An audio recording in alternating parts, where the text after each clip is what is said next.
Welcome to EP3, a powerful user interface for EnergyPlus. Simple to complex, we make energy modeling easy. In this tutorial series, we'll take you start to finish on how to create a complete energy model using EP3. In part 1, we'll create a model using the wizard. In this tutorial series, we'll take you start to finish creating a complete energy model. The building we're using is the Hula building located in Burlington, Vermont. And this is a small business incubator. And I'd like to thank Hula for allowing us to use their drawings for this video tutorial series. Let's get started with SketchUp. Whenever using EP3, open SketchUp directly. This building is located in the United States and uses architectural units. So I'll start with a template that uses architectural units. You can change the units at any time as you're modeling, but starting with these units means that the wizard will operate in those units. I have my EP3 toolbar up here. If this is your first time using EP3, go to View, Toolbars, EP3, and you can toggle the toolbar on and off. If you don't see EP3, look back at our installation instructions. Toolbars can be moved and docked so you can organize your workspace the way you like it. In this tutorial, we'll be using the wizard to get started. The first time you use EP3 in a new model, anytime you click on an EP3 button, the wizard will open. Our philosophy in EP3 is to keep the wizard simple to give you a good starting point. The wizard relies on templates for internal loads and schedules, materials, and HVAC systems. The templates for internal loads and schedules contain lights, electric equipment, people, thermostats, zone lists, zone sizing objects, and all of the schedules required to support those objects. This building is an office building, so I will select the office building internal loads and schedule set. If you would like, you can select multiple ones at this time. These lists are also sortable, so you can change the order. For internal loads and schedules, the first object in the list will be the primary object, so that will be the space type to which your wizard created spaces are assigned. This building is located in Burlington, Vermont, so I'll select the materials templates for Climate Zone 5. In EP3, we provide you with a wide range of templates, so anything that is noted with EP3 is EP3 provided. We also have tools within EP3 to support you in creating your own sets of internal loads and schedules, materials, and HVAC systems. And those, once you've created them, will be available for you to use in the wizard. For HVAC systems, I want to select two systems. I'm going to select a direct outdoor air system with water coils and also fan coil. The building I'm creating is roughly 500 feet wide by 170 feet deep. It is one floor with a small second floor, so for the wizard purposes, we'll just model one floor. I will do a 12-foot floor-to-ceiling height, or floor-to-floor height, and there are no plenums. I will also set a 12-foot roof height above the top floor, 0 roof pitch, and 0 overhang. I will accept the defaults of 30% window to wall ratio, perimeter space depth, and infiltration. And when I hit execute, the wizard will generate a model for me.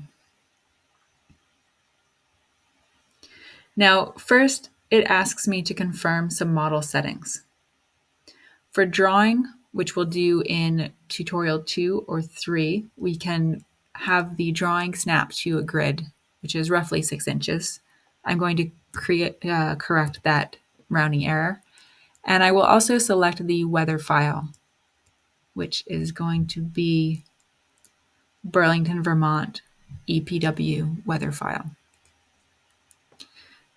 It's asking me to select default materials for walls, interior and exterior walls, roof, glazing, interior floor, and underground floor.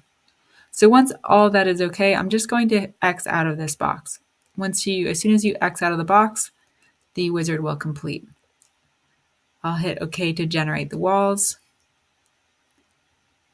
And we also see that I'm given options to change some settings regarding zone conditioning equipment. Each of these is one of the zones that was created, and listed here is the zone conditioning equipment available in this building. We see we have a direct outdoor air system air terminal and a fan coil. The order that these are applied is the order in which they will be simulated in EnergyPlus. And to change that, you simply drag and drop these objects. It is best practice to simulate the least controllable object first. So that would be the air terminal, followed by the zone controlled most controllable object, which is the fan coil.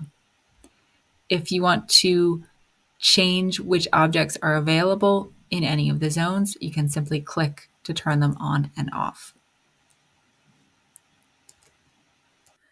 At this stage with the model, we could go directly towards simulating and analyzing results. Before we do that, I'm going to give you an introduction to the EP3 user interface and show you where all of those wizard objects landed in the full EP3 model, so that when we go to the next stages with detailed editing, iteration, and adding efficiency measures, you already have an understanding of the EP3 ecosystem. At the end of this tutorial, we'll be simulating, so if you just want to take a look at how to simulate and look at results, you can skip to the end of this. This is the building created. Fairly boring geometry, but it gets us started. If we open the building geometry outliner, we can see that it is organized by floor. Right now we just have one. And we have exterior, interior walls, and spaces. We also have a roof object. So mousing over any of these highlights it for me, and if I click on a space, it keeps that highlighting, so I understand where the space where the space is as I orbit the building. I'm orbiting by hitting the center button on my mouse. You can also use O as a shortcut key on your keyboard. If you haven't used SketchUp before, we've created a list of SketchUp tutorials that we recommend, just some basic tutorials on drawing and navigation in SketchUp that we recommend that you do prior to using EP3. Those are available on our website. If you need to get to our website, you can go to this EP3 tools and go to help. And that will take you directly to the EP3 website. And you can go to help topics or tutorials. So for tutorials, here we go. The basics of SketchUp is a list of tutorials that we recommend you take a look at prior to using EP3. So back to our building geometry.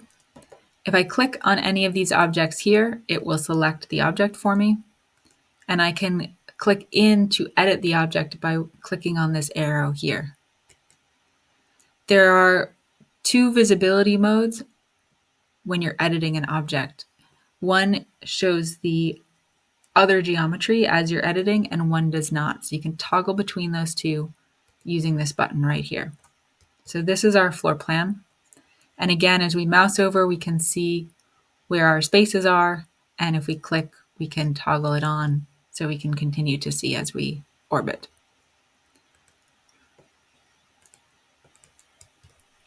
In a future tutorial, we'll get into drawing, modifying floor plans, and drawing custom geometry.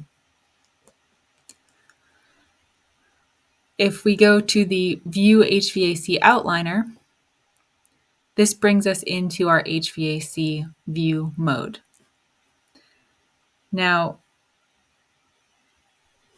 we see we have a couple of loops. So there are two different types of loops in EP3. We have plant loops, which are designated with these pipe type connectors. And then we have air loops, which are designated by these duct type connectors.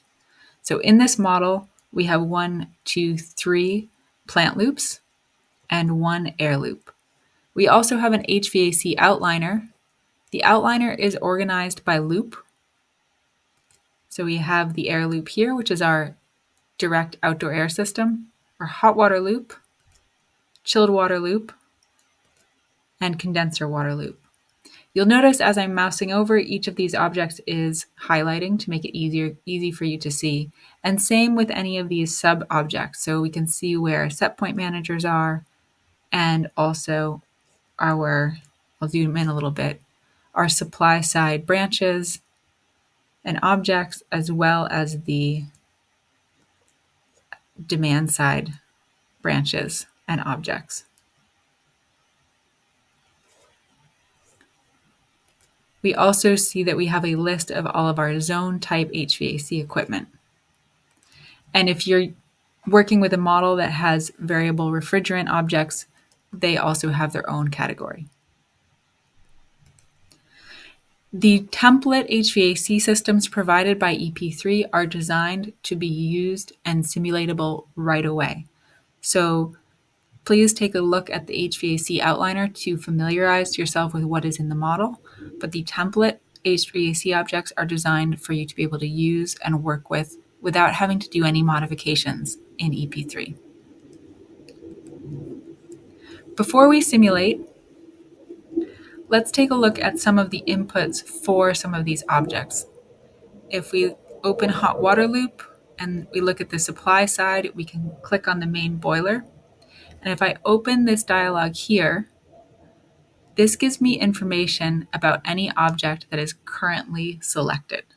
So here we have our natural gas boiler.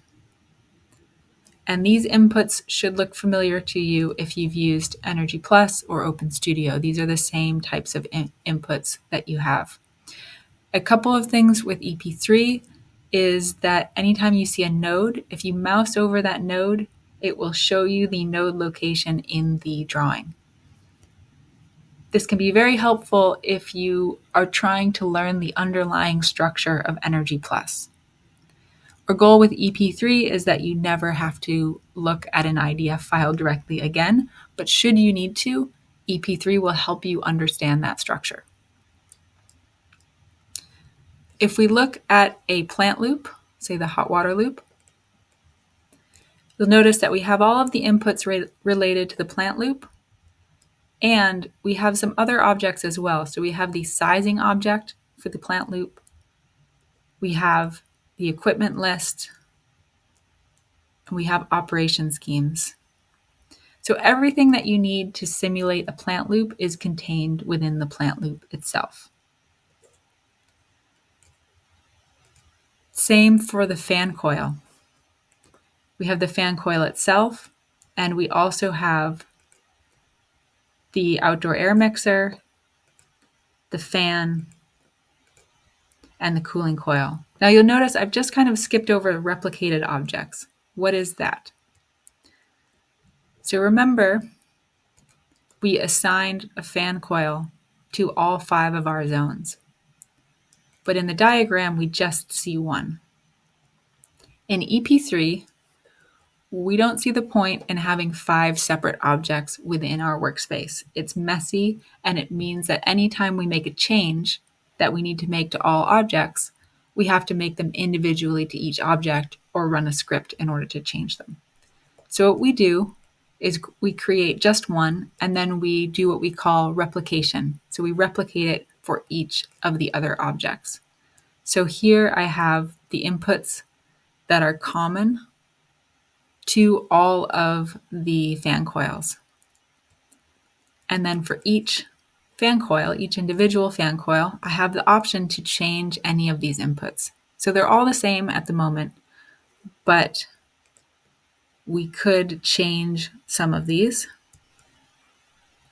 We can maybe auto size the outdoor airflow rate for this particular office. And if we did that, perhaps we can remove the GOAS terminal from that particular space.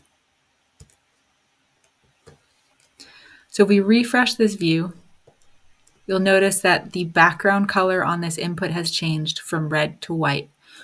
Throughout EP3, red indicates that the value that you're seeing in the field has been inherited.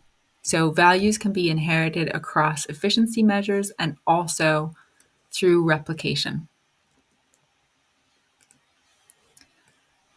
Before we simulate, let's take a look at those schedules and internal loads and let's see what came in. So we have a different dialog box that lets us see anything that doesn't have a sort of physical representation in SketchUp. So these are things like schedules, curves, lights, that kind of thing. And we can toggle so we only look at objects that are actually in the model. So this shows us all of our different object types, and this shows us only the objects that are in the model. Now, some of these objects are related to HVAC systems, such as the availability managers. These were imported with the HVAC system, and you also see there a couple of curves. So let's take a look at the lights object.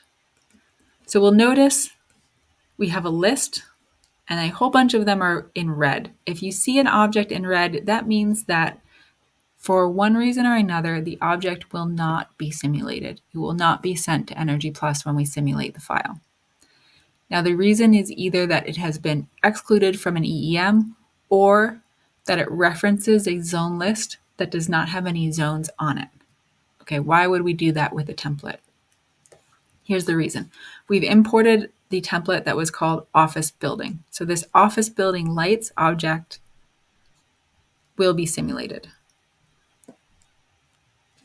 We also have more detailed information for each individual office type of space. So the office building lights has a kind of average information about an entire office building if we were just to mush all of the space types together. So corridors, stairs, conference rooms, reception, etc. These individual objects have more specific types for specific space types. So as we may add more detail to our building, we can change the type of space, and then they will land in these lights objects. Let me show you what I mean. So in EP3,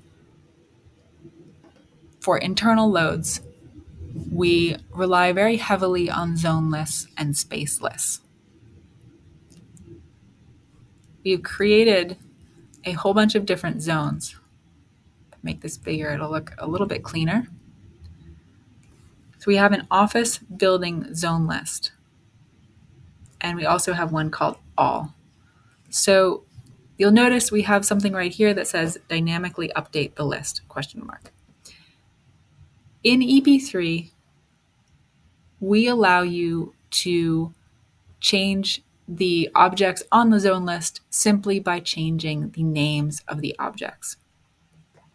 So here we have 5 zones in the building that have office_building as part of their name.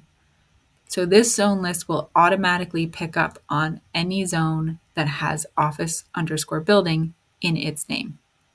If we were to change the name of the zone list and just call it office, it does not pick up on any of these objects anymore. If we named it O1,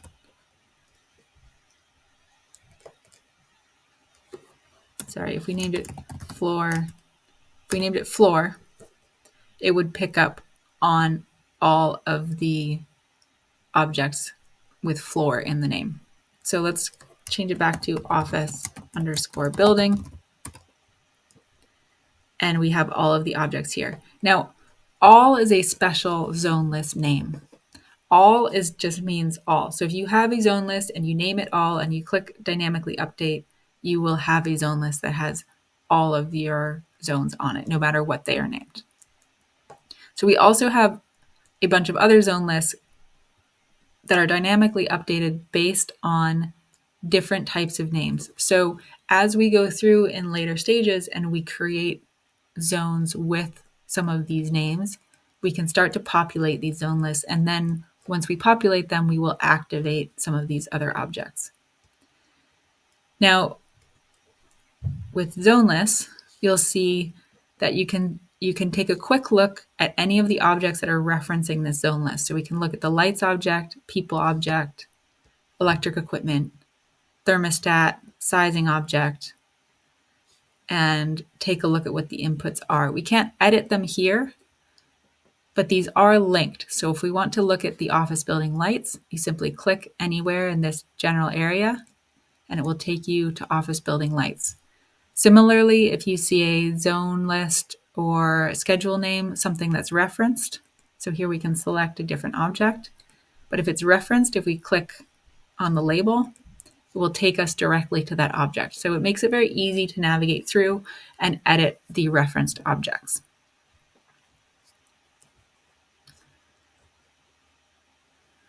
As far as navigation in this dialog, we can also search for objects by name or type. So if we wanted to search conference, so I just typed in a name and then hit tab, and this gives me a list of where this shows up, and we can click to it and it will scroll down to that object. We can also filter these object types here. So let's say I want to create a space list. If I type this in here, I can now create a space list. And space lists work exactly the same as zone lists. So if I create an office building space list and say dynamically update, it will pick up all of those objects. You can have a non-dynamically updated list as well, where you just toggle the objects on and off.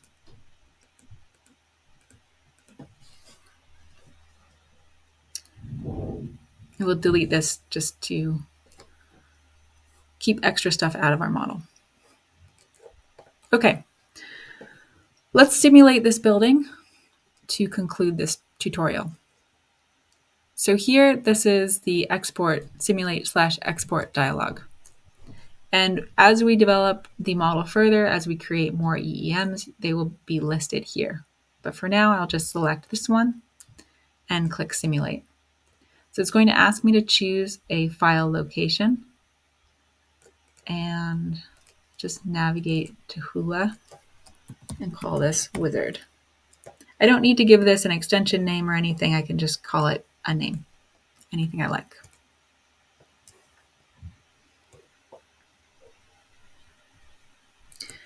So it will start simulating, and then it gives us some warnings. So these are related to these objects that were not exported. So you get a nice list of objects that are maybe not exported or are missing required fields or anything else that you may expect to happen one way, but it's going to happen a different way in EP3.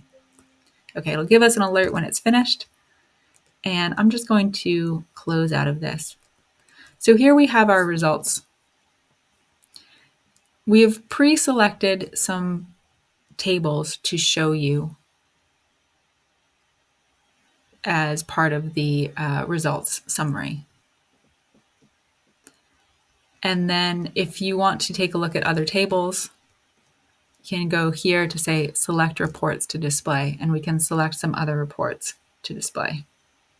So perhaps we want to look at the component sizing summary for the 4-pipe fan coil and fan on off. So we select those and hit save. And we just view results again to pull those up. So now we can find the component sizing summary for our 4-pipe fan coil and our fan on-off. We also can see these items graphically, so we can look at a bar graph. And this will get more exciting as we have multiple EEMs showing up on these tables.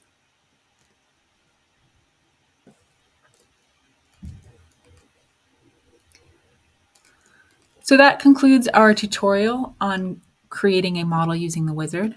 In the next tutorial, we will show you how to create some detailed building geometry and custom zoning. Thank you for joining us at EP3. We look forward to seeing you next time.